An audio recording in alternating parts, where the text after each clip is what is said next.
Hey guys, Mana here bringing you another episode of More Dots. This is episode 9, and it's good to be back. While I was gone, I got a ton of questions sent, and I've done my best to answer them while I was still gone, but I noticed that a lot of questions were getting asked multiple times, so for this episode, I'm hoping to answer all of my most frequently asked questions. Alright, so first question, why is there so little in-game content on your channel? I started this channel hoping to do something a little bit different from what is already being done. So far, I think I've been relatively satisfied with my content. But I do have plans to include a lot more in-game content in the future.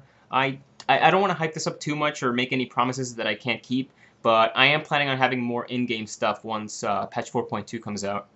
Alright, so next question. My DPS is low. What is your rotation? This is my rotation. This is my armory. What am I doing wrong? So, I get stuff like this all the time. You can compare everything that's relevant about your character and your spell priority with what you see on my video guides, and that alone should be enough to tell you if you're doing anything wrong. Besides that, you should just practice hard to see improvements in your DPS. Okay, so next up, what's the best DPS spec for Warlocks? So, as of patch 4.1, Affliction is the strongest non-AoE spec, and Demonology is by far the strongest AoE spec. So if you're looking to do strong damage on non-AoE fights, then Affliction would be your choice, and for AoE fights, then Demonology would be your choice. You can still go Destruction, but it's just not quite as strong as Affliction is right now. Alright, next question. What's the best spec to level a Warlock? In the past, I would have said Affliction or some kind of a hybrid between Affliction and Demonology, but now, thanks to Soul Harvest, I think all three specs are really good to level with. They just don't have any downtime now, thanks to the way Soul Harvest works. But if I had to level a new Warlock today or whatever, I would use Demonology up until getting my 31-point talent, and then I would switch to Affliction. I think that's probably the most efficient way to level. But yeah, honestly, they're really similar. They don't really have a lot of downtime between them, so just use whatever is most appealing to you. Alright, next question. Can you do a PvP guide? So, I get this almost all the time, and I think I've answered this before in an episode, although no, I'm not really sure. But anyway, I'm not experienced enough to do a PvP guide. I don't do enough of it, I don't play it at a high level, so there's just no way I can make a really good guide out of it. I'm not saying there's no chance of it, though. Maybe sometime in the future. But at least for now, I don't think it's going to happen anytime soon at all. Alright, next up is any spell priority or rotation question that you guys can possibly throw at me. So for instance, a lot of people ask things like, what do I do in Molten Core procs during Decimation?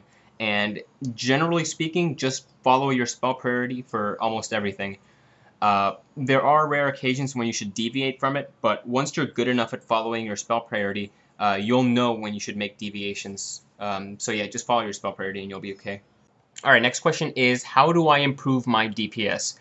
There's a lot of things you can do, but in my opinion, the most important thing is to just be a good player. So keep practicing hard, and you will be a better player and you will do more DPS. There's other things you can do, such as having the perfect DPS spec, such as having perfect gems and chants and very, very good gear. But that alone is not as good and not as important as just being a very skilled player. So just work on that. Just work on getting better as a player. Alright, so final question is, can I see your armory? Yeah, I actually have this on my channel in a mini FAQ section. It's not really a secret. I am Mana of Mugthul US. So if you guys were interested in that, well, that's where you can find it. So that's going to wrap up this episode. Hopefully from now on I won't get these questions anymore, but if I do, I'm just going to refer you to this video. Alright, now to ask you guys a quick question. As I talked about before, I'm planning on doing more in-game content once patch 4.2 comes out, and I already have a few things in mind, such as raid encounters and the legendary quest chain, but I was wondering what other in-game stuff you guys might be interested in seeing. If you have any suggestions, please let me know, and also if you guys have any questions for next week's episode, make sure you leave a comment or send me a private message, and if it's good or interesting, I'll definitely answer it here. As always, if you guys enjoyed what you saw, feel free to like and to subscribe. Later, guys.